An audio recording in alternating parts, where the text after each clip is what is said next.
정말 많이 들어보셨죠? 그런데 그 의미에 대해서 좀 모호했었을 수도 있을 겁니다. 자, 추세란 무엇일까요? 추세는 일정 기간 동안 같은 방향으로 움직이는 것입니다. 네, 그렇습니다. 추세는 방향입니다.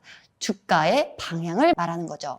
주가, 우리 그냥 차트 놓고 보면 매일 그냥 상승과 하락의 반복, 즉 무작위적인 것 같아 보이는데 사실 크게 놓고 보면은요, 이렇게 어떤 방향이 존재합니다. 그리고 이러한 주가의 방향을 우리는 추세라고 부릅니다. 추세의 방향에 대한 종류는 딱 3가지가 있는데요. 바로 상승 추세, 그리고 하락 추세, 수평 추세 이렇게 3가지입니다. 추세의 특징을 보게 되면 추세는 한번 방향이 정해지면 유지하려는 성질이 있는데요. 따라서 우리는 어떤 시점에 매수를 들어가는 게 좋을까요? 바로 상승 추세 때 우리가 들어가는 게 훨씬 더 좋겠죠. 달리는 말에 올라타라 라는 말이 괜히 있는 게 아닙니다. 실제로 추세가 유지하려는 성향이 있다면 우리는 하락 추세, 수평 추세보다는 수익이 날 수 있는 상승 추세일 때 들어가는 것이 훨씬 더 수익 날 가능성이 높다라고 보게 되는 것이죠. 자, 그러면 반대로 만약에 내가 매수하려는 종목이 하락 추세에 있다면 조금 조심해 볼 필요가 있다라는 것이죠. 또한 내가 이미 보유하고 있는 투자자다. 그 종목의 차트를 보니까 주가가 하락 추세에 있다라고 한다면 내가 매도를 못했어. 그럼 위험하잖아요. 이 상태에서는 바로 또 매도를 하진 마시고요. 어떻게 한다? 우리가 이전 시간에 배웠던 지지선을 잘 확인을 해서 혹시라도 지지를 받는지 여부를 체크해 주시면서 바로 매도는 하지 마시고 좀 시간의 여유를 두고 볼 수는 있다라고 볼 수가 있겠습니다. 지금 보이시는 차트를 보게 되면 굉장히 많이 떨어졌죠. 그래서 아마 어떤 분들은 이런 생각도 하실 거예요. 이 정도 떨어졌으니 이제 반발 매수세가 들어올 시점 아닌가? 라고도 생각하실 수가 있을 거예요.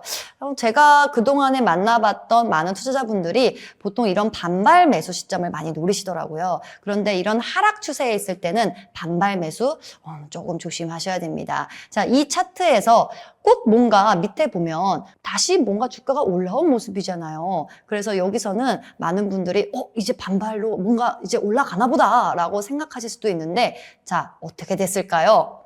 네, 무려 7,000원대에서 3,000원대로 엄청난 하락세를 보였습니다. 그래서 우리가 어떻게 해야 된다? 달리는 말에 올라타야지 이렇게 하락 추세에 있는 종목은 정말 리스크가 높을 수 있다라는 거. 그리고 되도록이면 이런 하락 추세에 이미 진입한 종목 같은 경우에는 조금 매도 관점으로 볼 필요가 있다라는 것이죠. 자, 그러면 이제 이번에는 우리가 수평 추세 한번 보겠습니다. 수평 추세는 비추세 구간이라고도 하고 박스권이라고도 하고 가격의 균형 기간이다라고도 합니다. 가격의 왜 균형 기간이라고 할까요? 우리가 지난 시간에 지지선 저항선 배울 때 주가는 매수세에 대한 압력과 매도세의 압력 이렇게 있다고 했죠. 그런데 수평을 유지하고 있다는 것은 매수세의 압력과 매도세의 압력이 거의 비슷한 수준으로 현재 움직이고 있다는 얘기입니다.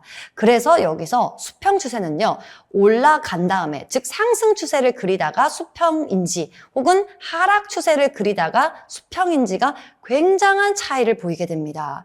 여러분들이 보고 계신 이 화면에서는요, 하락을 보이다가 수평을 그리고 있죠. 하락을 보이다가 수평을 그리고 있어요. 자, 그럼 우리가 한번 이제 떠올려 봅시다. 자, 종목 주가가 하락을 했어요. 그런데 어느 날 갑자기 주가가 하락을 멈추고 수평을 보이고 있습니다. 그럼 이게 무슨 말일까요? 밑에서 뭔가 매수 압력이 그전에는 계속 매도 압력을 더 많이 받으면서 하락 추세를 이어갔던 것이 어느 날 갑자기 매수 압력이 갑자기 많이 들어오고 있다는 것입니다. 그러면 그 가격대가 바로 지지 가격이 될 수가 있겠죠.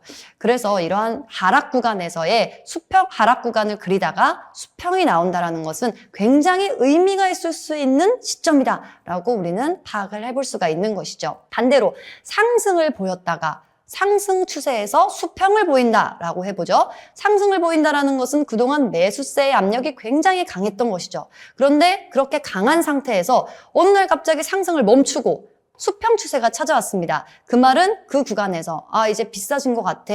고평가가 됐어. 이거는 과잉 반응 상태야 라고 해서 그때부터는 매도세 압력이 나오고 있는 가격대다라고 볼 수가 있는 것일 겁니다. 그래서 이러한 구간에서는 내가 보유하고 있는 투자자라면 이제는 매도 시점으로 봐야 할 때구나, 혹은 신규 투자자라면 이런 시점에서는 조금 위험하다라고 판단해 볼 수가 있는 것이죠. 자, 추세는 시간에 따라서도 세 가지로 분류가 가능한데요. 자, 지금 그림에서 보이시는 것처럼 가장 장기적으로 보는 추세가 바로 주추세라고 하고요. 중기 추세는 중추세, 그리고 단기 추세는 소추세라고 합니다. 다오 이론에서는 주추세를 1년 이상 지속되는 추세로 분류하고 있는데요. 하지만 사실 정답은 없습니다. 내가 단기 투자자냐, 중기 투자자냐, 장기 투자자에 따라서 이 추세도 당연히 어떤 게 상대적일 수가 있거든요.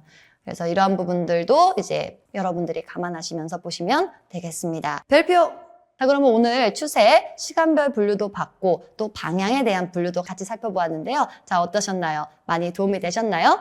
자, 다음 시간에는 이 추세를 우리가 어떻게 하면 더 정확하게 그릴 수 있는가, 더 어떻게 하면은 정확하게 파악할 수가 있는가에 대해서 볼 것입니다. 자, 그러면 다음 시간 기대해 주세요.